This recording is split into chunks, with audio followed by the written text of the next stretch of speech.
Assalamualaikum, bertemu sekali lagi kita ya. Hari ini nak membincangkan tentang penyediaan minyak bahagian kedua. Jom bersama saya ya.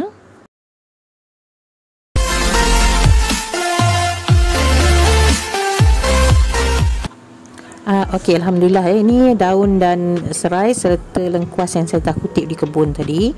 Jadi serai ni kita kena recik sikit. Begitu juga lengkuas, kita kena nipiskan sikit supaya proses pengeringan dia cepat. Daun kaduk, sedikit daun kaduk dan juga tadi daun Malayalam dan juga daun kaduk yang saya akan keringkan juga. Kaedah pengeringan, kita boleh jemur, tutup dengan kain nipis atau bubuh dalam dehydrator, atau setengah orang ada bubuh dalam oven tapi dalam suhu yang sangat-sangat rendah, dan pastikan bekas yang kita mengering tu kita lapik dulu dengan kertas tisu atau apa.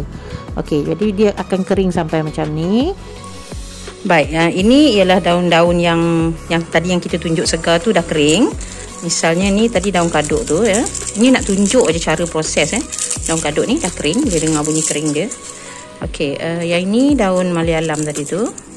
Okay. Dan ini ialah lengkuas. Boleh tengok dah kering ya. Okay, semua dah kering ni. Jadi ini tujuan saya ni, saya hanya nak tunjuk cara proses saja. Okay, sekarang saya nak tunjukkan kaedah sejuk dulu, penyediaan sejuk dulu. Katakan ini botol yang kita nak gunakan untuk menyediakan minyak kaedah sejuk tu. Sebaik-baiknya botol kaca, sebab plastik dia akan tindak balas. Lagi pula bila kita nak buat dengan penyediaan sejuk ni, dia makan masa yang lama. Okey. Ratio antara daun ni dengan minyak ialah daun ni semua kena tenggelam dalam minyak. So apa yang kita buat ialah, boleh nak ramas-ramas pun boleh.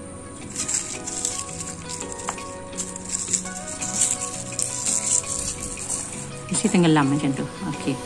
Lepas tu kita tuanglah minyak. Contoh yang saya buat ni ialah saya gunakan mineral oil sajalah ya, sebab saya nak buat contoh. Mineral oil ni dia lebih murah. Kalau biasanya kalau kita jual minyak, pati herba ni boleh dijual dengan harga yang lebih murah. Walaupun sebenarnya menggunakan mineral oil ni bukanlah sebaik-baik cara. Sebabnya kalau guna mineral oil ni nak minum tak berapa elok lah. Cuma mineral oil ni sangat bagus untuk kulit. Dia melembutkan kulit, dia bersifat macam Vaseline tu sebab bahan dia sama. Okey, siaplah tu. Okey, janganlah bubuh dalam peti ais pula. Biar je dalam suhu bilik. Kita tutup, bubuh dalam suhu bilik. Setengah pembuat minyak dia nasihatkan tuang selapis bahan yang boleh mengurangkan resapan udara kat dalam tu. Okey, so ni simpanlah sebulan penyediaan sejuk. Kita simpan je sebulan. Nanti lepas sebulan kita dah boleh guna. Lamalah penyediaan ni. Jadi ni saya boleh simpan je lah. Okey, ni untuk penyediaan sejuk. Mana-mana saja bahan, lengkuas tadi ke apa ke. Cuma kalau minyak tu kita nak guna untuk minum, misalnya kita nak buat minyak halia, minyak serai yang nak guna untuk minum, kita gunalah minyak yang bagus untuk diambil sebagai bahan makanan. Contohnya kita guna minyak zaitun. Okey, boleh juga kita guna minyak zaitun. Okey, yang elok. Gunakan minyak kelapa dara pun kita boleh gunakan. Minyak zaitun, minyak kelapa dara, minyak bunga matahari, sunflower. Itu adalah antara 3 minyak yang memang sangat bagus untuk buat minyak angin ke minyak urut ke, dan boleh diminum dengan syarat bahan yang kita campur tadi bersih. Okey, sekarang ni kita nak buat penyediaan panas. Untuk penyediaan panas kita ada 2 cara. Yang pertama ialah kita gunakan slow cooker, crockpot atau slow cooker.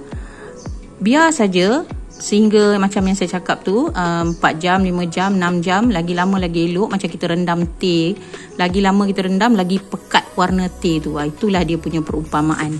Jadi lagi lama kita masak dia dalam slow cooker tu, lagi banyaklah herba yang akan keluar.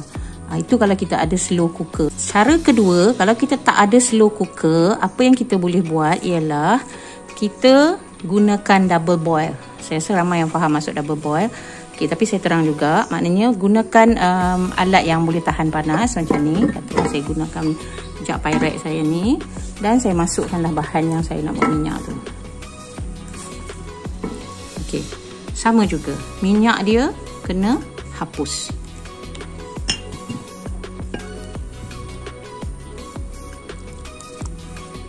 Okey. Minyak dia kena hapus lah. Ni sepatutnya saya tambah lagi minyak lah. Saya cuma nak terang saja. Okey, lepas tu kita masaklah dengan api yang perlahan. Biar saja air dalam ni mendidih, biar saja dia duduk kat dalam tu. Jangan panaskan minyak secara direct. Ni akan menghilangkan kualiti minyak dan juga herba tu, mati. Dia punya kualiti tu habis. Khasiat herba tu habis kalau kita panaskan secara direct. Okey, so sekarang ni saya rasa penyediaan minyak dah siap untuk menyediakan herbanya. Okey, sekarang katalah kita dah ada minyak, ya. Okey, sekarang ni katalah kita dah ada macam-macam minyak. Minyak apa yang kita nak buat tu semua kita dah ada. Okey, jadi kita perlu ada penyukat sebab carrier oil, katalah kita nak guna carrier oil tu ialah minyak pembawa. Minyak yang nak dijadikan bahan asas tu. Katalah macam kita nak buat sirap, dia punya air tu. Pewarna masuk berapa peratus, gula masuk berapa peratus. Okey, so yang minyak carrier oil tu ialah minyak yang kita nak jadikan bahan asas. Katalah dekat sini minyak yang nak jadikan bahan asas tu ialah mineral oil. Okey, minyak putih. Okey, jadi kita guna minyak putih 100 ml. Jadi kita kena ada penyukat. Katalah kita guna minyak putih 100 ml. Setiap bahan lain yang kita nak masuk tu sekurang-kurangnya ialah 10%. Okey, contohnya saya nak masukkan wintergreen oil. Okey, ni ialah minyak wintergreen. Minyak wintergreen ni yang bagi rasa panas, yang bau hangat tu, bau hangat pada minyak tu daripada minyak wintergreen. Tapi kalau saya nak lebihkan panas, saya lebihkanlah minyak wintergreen. Okey, begitu juga dengan katalah minyak ni selepas sebulan dah siap. Sebab saya nak gunakan kaedah penyediaan sejuk, selepas sebulan dia dah siap. Jadi minyak ni saya nak campur pun saya akan ambil 10 ml. Dia ialah 10% daripada minyak pembawa. Sebab tu kalau kita tengok dekat senarai minyak tu dia ada tulis berapa persen. Boleh sebenarnya nak lebih boleh. Kan? Cuma kadang costing lah. Ni habis jimat punya cerita lah. Okey, jadi masuk minyak ni sikit, masuk minyak ni, tambah je. Cuma perlu tambah dan tambah. Okey, minyak kayu putih ni agak mahal. Jadi kalau saya nak buat, tapi dia adalah sangat aromaterapi. Minyak kayu putih ni, kita tercium bau minyak kayu putih ni, kita rasa tenang. Sebab tu dia lebih diiktiraf sebagai minyak aromaterapi. Tapi sangat mengobati juga. Cuma minyak kayu putih kita tak boleh nak buat sendirilah. Kita tak ada kayu putih tu. Macam saya memang tak adalah. Orang yang ada boleh buat lah. Nak tambah minyak cengkeh, sebab kita dah buat macam-macam minyak ni, kita dah pandai buat minyak. Jadi macam-macam minyak kita nak tambah, semua boleh. Jadi kita masukkanlah minyak pembawa, carrier oil. Carrier oil ni boleh saja minyak white oil ni tadi, minyak putih. Boleh juga minyak zaitun, boleh juga sunflower oil, minyak bunga matahari.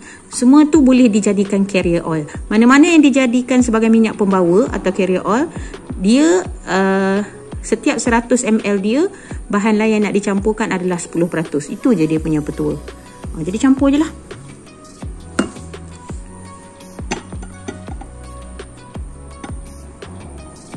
Okey, 100 ml minyak putih. Jadi saya kena sukat yang lain ni. Saya kena ambil penyukat yang kecil untuk dicampurkan. Okey, sekarang ni minyak ni adalah 150 ml sebab tak jumpa penyukat 10 ml. Jadi minyak wintergreen saya kena masukkan sebanyak 15 ml. Penyukat 15 ml ada. Masukkan minyak wintergreen sebanyak 15. Okey. Lepas tu masuklah minyak lain. Sebenarnya fleksibel je, boleh saja lebih, boleh saja kurang. Cuma kita nak kira kos, itu saja. Ya? Jadi ni dah siap minyak dengan wintergreen lah ni. Boleh masuk dalam botol, dah boleh simpan. Minyak dengan minyak dia memang semua tahan lama. Itu saja. Yang penting siapkan dulu semua minyak sebelum kita buat.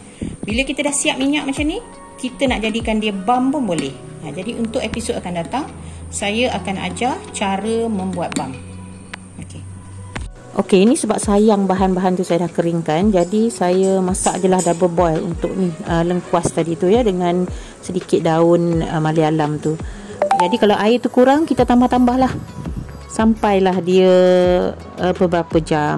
Okey, ni kiranya dah siap dah beberapa jam, tapi yang ni saya tambah sedikit halia dan juga biji cili kering sebab saya nak rasa panas untuk kegunaan sendiri saja. Jadi saya rendam dulu, biarkan je dalam botol ni bersama-sama dengan bahan-bahan tadi sebab belum nak guna lagi. Nanti bila nak buat balm baru kita akan tapis bahan-bahan ni. Jadi untuk perkongsian ini setakat ini saja. Jadi sehingga itu, Assalamualaikum. Harap bermanfaat ya.